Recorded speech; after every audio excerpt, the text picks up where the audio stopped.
कहानी शुरू होती है। साल 2014 की बात है। राजस्थान के एक छोटे से गांव खेरपुरा में एक कच्चा रास्ता था जो गांव को पास के जंगल से जोड़ता था। इस रास्ते पर दिन में भी बहुत कम लोग जाते थे और रात होते ही पूरा इलाका बिल्कुल सूना पड़ जाता था। गांव के बुजुर्ग कहते थे कि उस रास्ते पर एक साया दिखाई देता है, पर कोई भी उस पर भरोसा नहीं करता था। गांव में रजत नाम का एक 22 साल का लड़का रहता था। वो शहर में नौकरी करता था और महीने में एक बार घर आता था।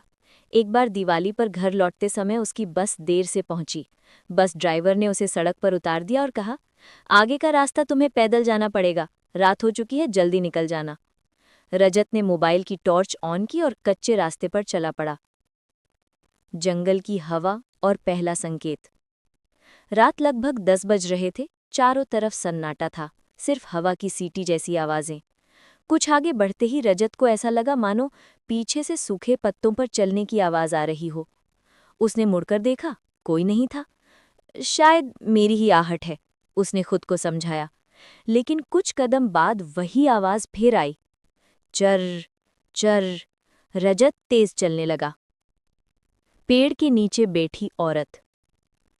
करीब आधा किलोमीटर चलने के बाद उसे रास्ते के किनारे एक पुराना बरगद का पेड़ दिखा।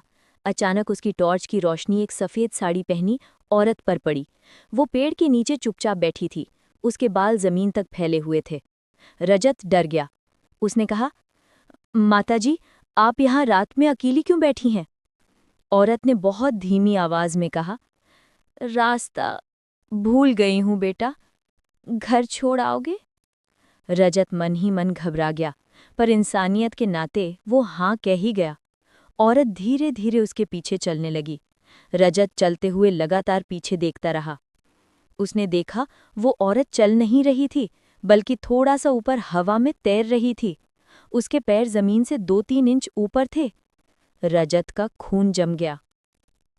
रजत की सांसें तेज हो गईं। उसने कदम और तेज कर दिए। अचानक उस औरत ने कहा, इतनी जल्दी क्यों चल रहे हो बेटा, मैं पीछे ही हूं। अब आवाज बहुत पास से आई थी, जैसे ठीक उसके कान के पीछे से। रजत ने डर कर पीछे देखा। अभी वो औरत 20-25 फीट पीछे थी, पर आवाज ऐसे आई थी जैसे वो बिल्कुल पास खड़ी हो। उसके माथे से पसीना टपकने लगा। तभी उसे महसूस हुआ कि उसके दाएं कंधे पर किसी ने ठंडी उंगलियां रखी हैं। उसने मुड़कर देखा। वो औरत अब उसके कंधे पर हाथ रखे हुए बिल्कुल सामने खड़ी थी।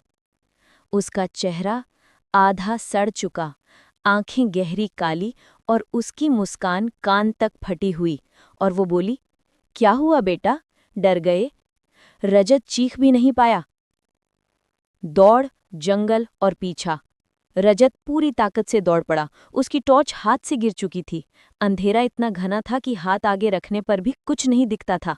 उसके पीछे औरत की आवाज गूंज रही थी, रुको रुको बेटा, घर तो छोड़ दूंगी। लेकिन ये आवाज अब सामान्य नहीं थी, बल्कि मानो कई औरतों के एक साथ बोलने जैसी थी।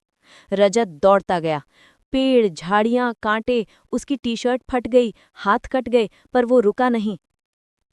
रास्ता गायब हो गया। कुछ देर बाद उसे एहसास हुआ कि वो रास्ते से भटक चुका है। चारों तरफ बस अंधेरा। तभी उसने देखा, सामने वही औरत खड़ी थी, बिल्कुल उसी जगह, उसी मुद्रा में। वो मुस्कुराई और बोली, मैंने कहा था ना, रास्ता भूल जाओगे। उसने पीछे मुड़कर देखा।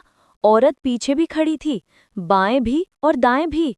एक साथ 4 वही चेहरे, वही सड़ी आंखें, वही फटी मुस्कान। वो धीमे धीमे उसकी तरफ बढ़ने लगी। आखिरी कोशिश। रजत जोर से भगवान चिल्लाया और भागता हुआ किसी दिशा में निकल पड़ा। उसके पैर अचानक किसी गड्ढे में फंस गए। वो जोर से गिर पड़ा। गिरते ही उसके कान में किसी के फुसफुसाने की आवाज आई, अब कहीं नहीं जाओगे। औरत की ठंडी उंगलियां उसके पैरों को पकड़ चुकी थीं। रजत डर के मारे बेहोश हो गया। अगली सुबह जब उसकी आंख खुली, सूरज निकल चुका था। वो कच्चे रास्ते के किनारे पड़ा था, हाथ पैर कटे हुए, कपड़े फटे हुए, पर जिंदा।